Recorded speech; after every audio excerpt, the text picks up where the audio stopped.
You know, a lot of people think I'm being harsh when I say things like Israel or Israeli society cannot exist. They always end up saying something that implies something like Israelis are just dealing with a fascist leader, a fascist government, which assumes that, one, the government of Israel hasn't always been fascist, which it has been, and that Israeli society itself isn't fascist, that it's just a government problem. So I wanted to show you something that I thought would help. Here are Israeli politicians.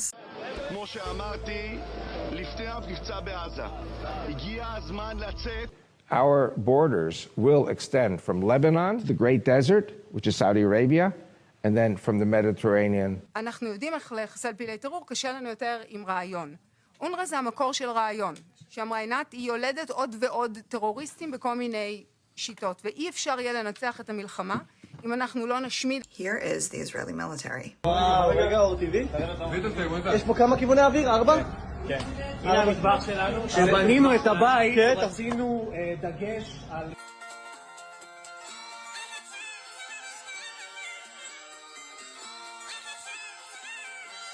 يا غلام! يغلب عليك يا ابو حسين! اجلتك ابونا يغلب عليك. Here's Israeli police.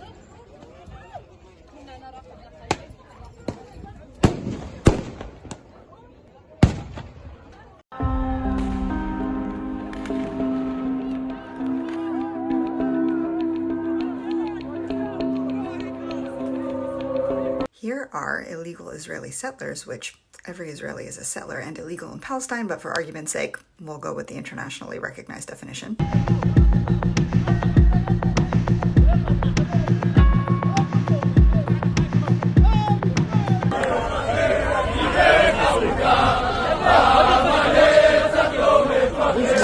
כביש מספר 1. כל המשאיות לעזה חוסמים אותם.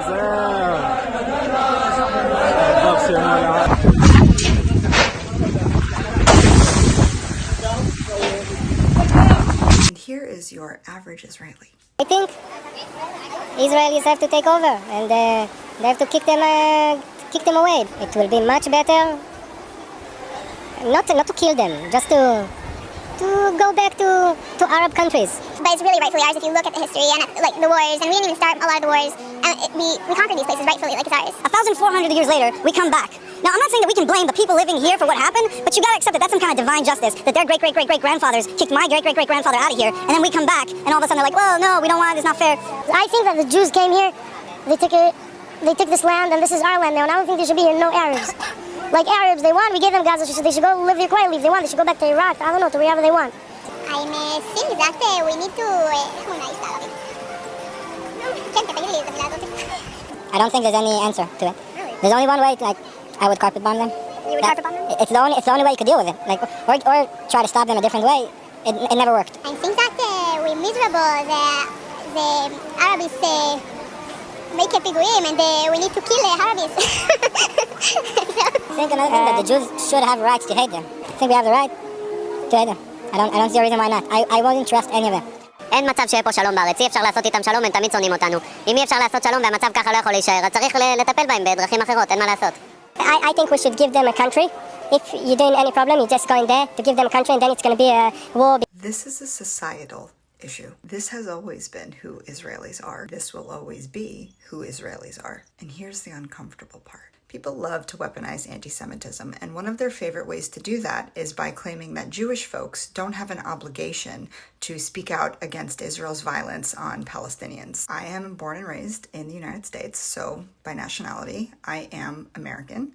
And so I'm going to focus on the Jewish American population. I'm in the process of putting together a video about the film Israelism. If you haven't seen it, it's an incredible watch. I will go into more details in that video, but essentially it discusses the connection between American Jewish identity and the state of Israel. It is in-depth detail about the Zionist indoctrination of the Jewish American youth in order to turn them into lifelong supporters of the state of Israel. Zionists Zionist teaching and this fabricated connection to Israel has seeped into nearly every facet of American Jewish life. It is commonplace for American synagogues to display the Israeli flag in their holy sanctuaries. There have been efforts by small minorities of anti-Zionist Jewish Americans that are attempting to get these flags removed from their spaces, their holy spaces, but the majority feel represented by the flag of Israel. Zionism and support for Israel starts at a very young age in the United States. Many Jewish daycares and Jewish schools throughout the United States have implemented Zionist curriculum in their schools that they teach their students in order to make that fabricated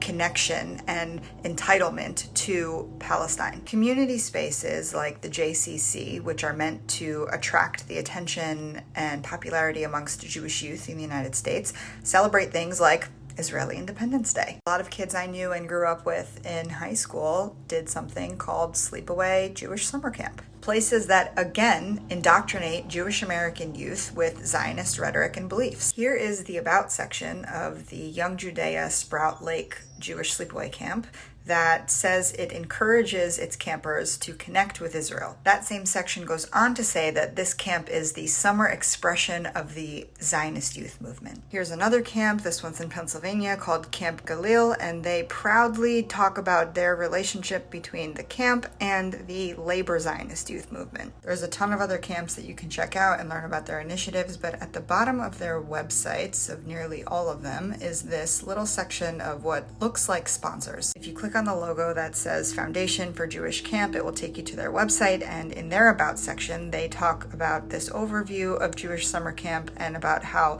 180,000 Jewish youth attend these summer camps every year. Here's what their Instagram looks like.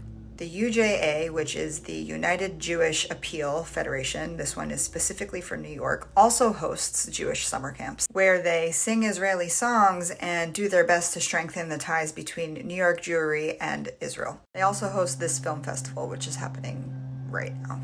I am not even going into this one right now. My point is, it's not anti-Semitic to expect the American Jewish community to speak out against Israel and Zionism, because there have been massive and accepted efforts of pushing the Zionist agenda throughout the American Jewish community. Jewish Americans feel a sense of attachment and ownership and entitlement to the state of Israel. While this has been slowly shifting on the decline, there is still a large percentage of support throughout the American Jewish community for Israel and its actions over the last 8 months. So you cannot claim ownership and attach an identity to a place and then disassociate from the violence of it all. You cannot weaponize anti-Semitism when there has been a communal effort to connect the American Jewish identity and support to the state of Israel. When children are being taught, and it's accepted that they're being taught in their educational and religious and recreational spaces, that their identity embodies Zionism and the state of Israel, you have an obligation to sever the Zionist ties to your identity and to that of your children. That's not for us to do. That's for the community responsible for this happening to do. Because when you don't do that, the Zionist connection to Judaism and the Jewish identity continues to strengthen, and then my people continue to die under the false pretense of Jewish safety. And